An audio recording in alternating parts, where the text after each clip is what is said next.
আমরা এত হারিনেসের মধ্যে, কারণ বুলেট যদি ভেতরে থেকেও যায়, ধরে নিলাম যে বুলেট ভেতরে মগজের ভেতরে আছে, ওটা একদম মগজের সেন্টার পয়েন্ট, ওখানে অ্যাপ্রোচ করার কোনো প্রয়োজন নাই, ওটা করা হয় না। মানে তবে বুলেটটা বের হয়ে গেছে, কারণ বুলেটটা একদিক দিয়ে ছিদ্র হয়ে আরেক দিক দিয়ে হাড্ডি ভেঙে বের হয়ে গেছে, সুতরাং ওটা বুলেটই বের হয়ে গেছে।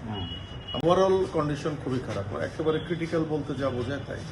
ওনার ব্যাপারে আমরা কোনো আশার কথা বলবো না। আমরা যখন অপারেশন করার জন্য প্ল্যান করতেছি, তখন ওনার ভাই, উনি বুলেট যুদ্ধের সময় ওনার সাথে ছিলেন, উনি কিন্তু বলছিলেন যে বেঁচে নাই, তারপর আপনারা করেন।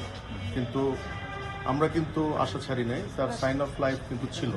এবং অপারেশনের ভেতরেও কিন্তু আমাদের অ্যানেস্থেশিয়ার স্যাররা যারা ছিলেন, ওনারা কিন্তু বলছেন যে পেশেন্টের এফোর্ট আছে। এফোর্ট মানে নিজস্ব শ্বাস প্রশ্বাসের যে শক্তি যেটা। তো উনি এখনও কিন্তু উনি বেঁচে আছেন, কিন্তু এর মধ্যে উনি 2বার কার্ডিয়াক অ্যারেস্ট, ওনার ব্লাড লস হয়েছে প্রচুর, ওনার নাক দিয়ে মুখ দিয়েও ব্লিডিং শুরু হয়েছিল লাস্টের দিকে আমরা ওটি কমপ্লিট করার পর। এখন আমরা পেশেন্টের ব্যাপারে কোনো আশার কথাই বলবো না। উনি সর্বোচ্চ খারাপ অবস্থাতেই আছেন, কিন্তু উনি এখনো বেঁচে আছেন, আর বাকিটা আল্লাহর ইচ্ছা। আর আমরা এই ধরনের ক্ষেত্রে যেটা করি, খুলে মগজের ভেতর যে রক্তগুলো থাকে ওগুলো আমরা বের করে দিই, যাতে ব্রেন বড় হওয়ার সুযোগ পায়, ব্রেনের ভেতর যে চাপটা আছে সেই চাপটা যাতে কমার সুযোগ পায়, এটাই হলো এটার ম্যানেজমেন্ট।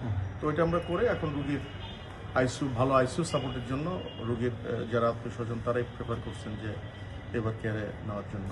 স্যার, গুলি কি বেরিয়ে গেছিল স্যার? Most probably.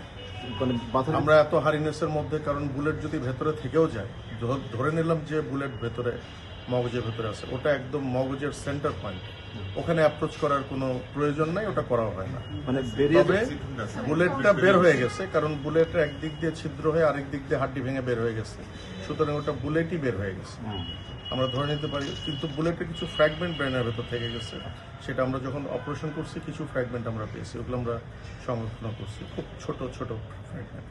স্যার, একটা কথা বলা হচ্ছে যে অবস্থায় তিনি আছেন, যদি বেঁচেও যান, বেঁচে যাক আমরা এটাই চাই, স্বাভাবিক হওয়ার সম্ভাবনা কম, কিংবা মানে আপনার কাছে কি মনে হয় এই ধরনের ক্রিটিক্যাল কন্ডিশনে আসলে? এই ধরনের পেশেন্টদের ক্ষেত্রে আমাদের একটা প্রেডিকশন আছে, কিন্তু এই প্রেডিকশন আমরা কখনোই ডিসক্লোজ করি না। আপনি এটা আমার কাছে জানতে চান না, রোগীর অবস্থা খারাপ। ওকে, থ্যাংক ইউ।